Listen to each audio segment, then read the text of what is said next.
You are going to have a successful 2024 and you're like, Ricky, people are gonna think I'm crazy. and yeah, that's the point. Anytime you're inspired to do something, it's because the universe has told you, yes. Is it delusional? Yeah. Do I care? No. Oh, wait, I do not like that. You might even be considered a little bit of a freak or weirdo. It's okay. Look, who needs them anyway, right?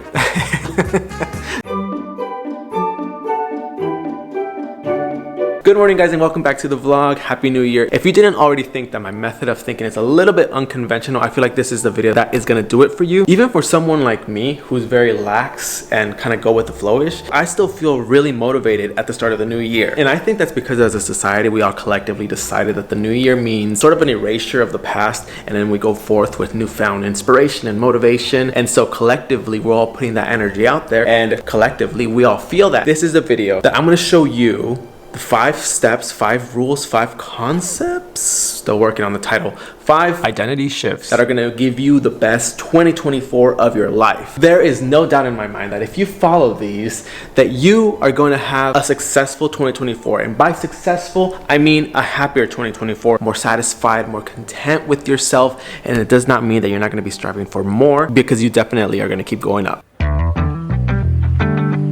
Okay, the number one thing is to embrace the raw, and that is a term that is kind of new to me. I saw it a lot on TikTok, and basically it just means to embrace not doing anything. Embrace feeling like a slob, and wait, I do not like that.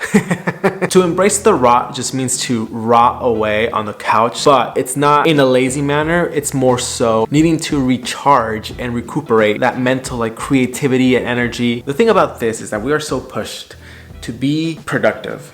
And while that is great, we're not putting 100% all the time. That's not how productivity works. We actually need to sometimes sit down and go numb. Just mindlessly sit there, maybe watch some television, maybe scroll, maybe draw, do something that is not considered productive, hence rotting away. The past few days, that's exactly what I've been doing. And it might be because of the Mercury retrograde, but it's been so healing to just sit here in this couch right here. Actually, where I was most of the time was right here, like this, my phone, basically doing nothing. I don't even have a television that works, by the way. That's another story for another day. So why is this a good thing? Maybe we all work differently, but as a creative person, I'm not 100% creative all the time. There is no way that I can mentally be okay at the end of a day where I was filming a couple videos that day, then the next day I need to do something else, and then the next day I need to film something else or edit something else. Eventually, the creative juices that I have within me are gonna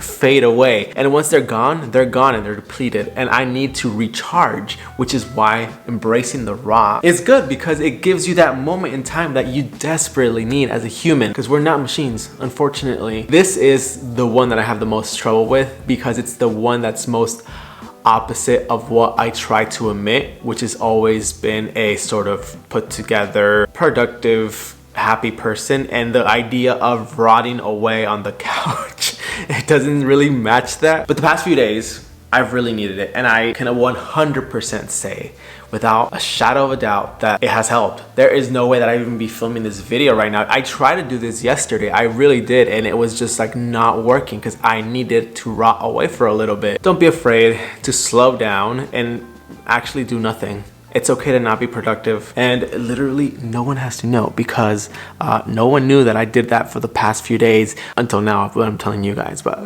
that doesn't count. Okay, the number 2 thing you need to do is to chase white rabbits. And yes, I love Alice in Wonderland, so anytime I can use one of their themes, I'm gonna do it.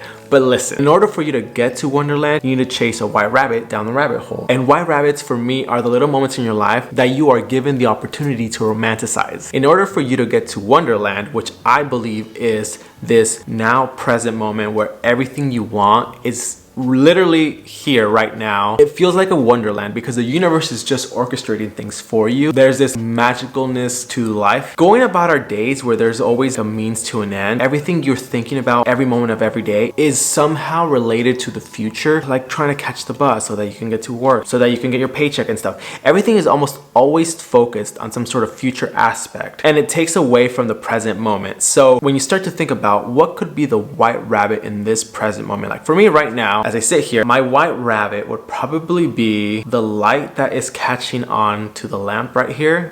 And it's about romanticizing it. So like you look at it and you just think about how beautiful the light hits the lamp and the colors that come from it, the gold from the lamp, how beautiful it looks against the corner of the wall. And even now as I'm describing it, I'm starting to feel a little bit better. Why? Because I'm focused on this present moment right here. When you can come and make observations about how beautiful things are in this moment, you're gonna start to feel yourself be in Wonderland way more often. It might be a little bit difficult at first because you are not used to doing it, but when you start implementing it as a normal thing that you do every day, it gets easier and easier, and the easier it gets, the more you find yourself in the present moment, and therefore the more you find yourself in Wonderland. Okay, moving on to number 3 is delusion over reality.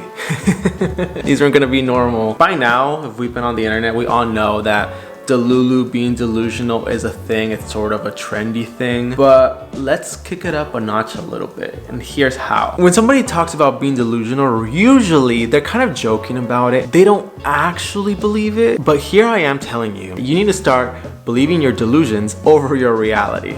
And you're like, Ricky, people are gonna think I'm crazy. and yeah, that's the point.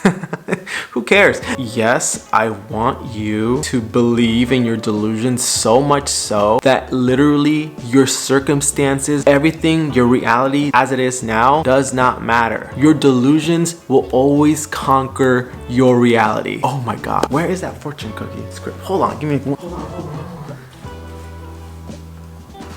Aha! I always carry this with me. I got this fortune in New York, and let me read it to you. A dream will always triumph over reality once it's given a chance. I can't tell you how much that speaks to me, because your dream, your delusion can triumph over the reality that is set here. The reality that you see right here before you, it's already manifested. It's already been something that is ongoing. However, the newness is being created right now through your imagination, your delusion, your dream, whatever it is. In order for you to actually move into that version of that reality, you need to start believing it to be true now. So that's why I say delusion over reality. If there's something you want to change, start believing in the delusion of it over the reality. There's a good chance that this is one of those things that you might have a hard time doing, and not because you don't actually believe it can work or it can work for you, but you're probably gonna have a hard time doing it because there are other people around you that are set in their own reality. And I understand that, because it's kind of hard to believe in your delusion when other people are presenting the evidence of what is before them. It's truly mind over matter, and more so spirit over mind. You need to be so set in your way, in your delusion, that it doesn't matter what anyone else believes. What you believe creates your reality. What they believe creates their reality. So while yes, it's going to be a little difficult at first and maybe even embarrassing,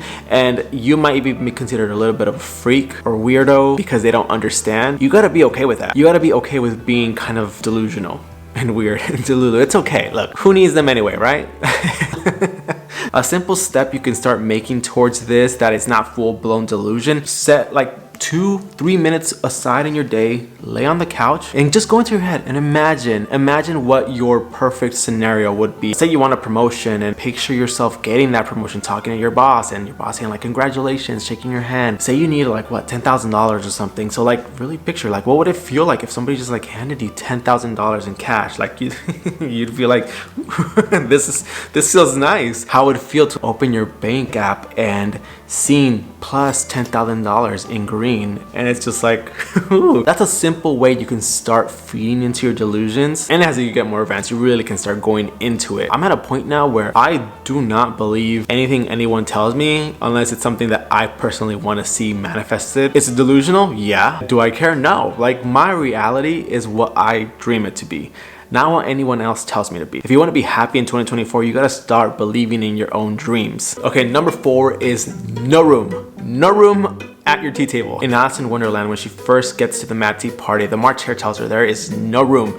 Even though there's plenty of room at the tea table, he says that there is no room for her. And that's the mentality I want you to go into this year. There is no room for anyone you do not vibe with. We put up with a lot. We put up with a lot of people that we do not care for or that we just don't jive with. And this isn't to say that you should just be rude to everyone, but you should be protecting your peace. Because I'm on social media so much, whether it be Twitter, TikTok, or whatever, whenever there is something I just do not like, that there's someone who the content that they post I just don't jive with, or maybe I just don't want to look at their face or whatever it is, I immediately block, even if I don't know them. Usually I say like just ignore them, it'll go away and it's fine. But social media being what it is, I find myself sometimes running into them over and over again, which is why the block button has been a godsend. I used to think like if I block someone and they realize that I've blocked them, and they're gonna be like, who is this random guy who I don't know? And that bothered me at first. And now that I think about it, I don't care. I don't realize why I cared before. If someone is sort of low vibe, I do not want to be associated with them. I don't want to be around them and I don't want to see their stuff. If someone ever saw that I blocked them and they don't know who I am, it's probably because I just thought they were a low vibe person or something. I don't know.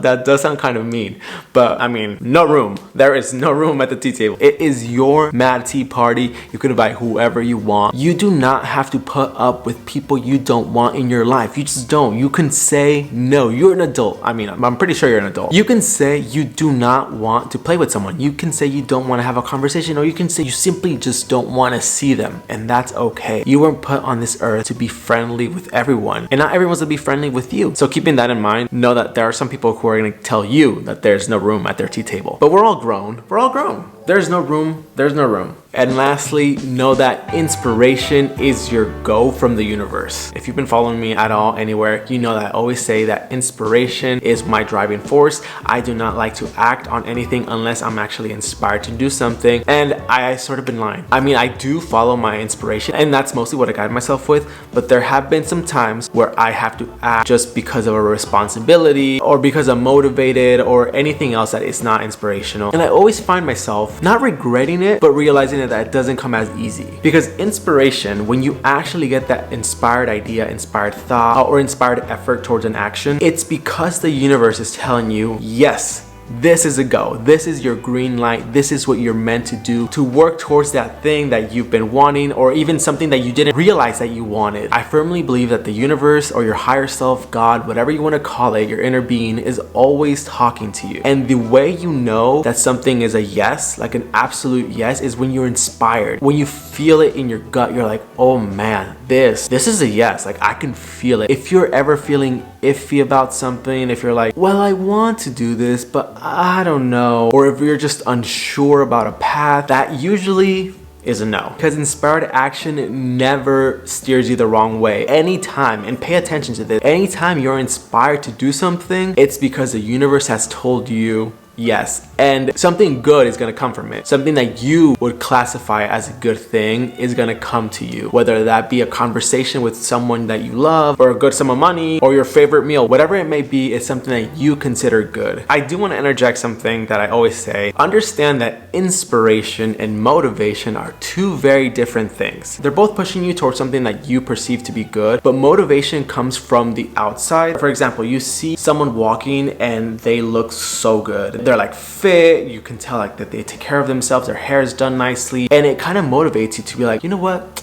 Tomorrow, I'm gonna go for that run. Because you saw something from the outside, you compared yourself a little bit too, and it makes you wanna be better. As opposed to inspiration, it usually comes from within. It doesn't even feel like effort, it feels like going with the flow. It feels like this is what I was meant to do, this is what I'm supposed to be doing, this feels so right. You're not comparing yourself to other people. In fact, if there is an outside person that inspired you, you're not comparing yourself to them. You do wanna be like them, but your own version of that. There are two very different things, and I wanna point that out because I know that there's a lot of motivational content that comes out at the beginning of the year, 2024, you know, like grind, let's go, let's do this. It all means well, but at the end of the day, motivation goes away, as opposed to inspiration that's always within the present moment, which goes back to number 2, follow the white rabbit. And there you go, guys. Those are the 5 things that I really feel are gonna push you to have a very successful 2024.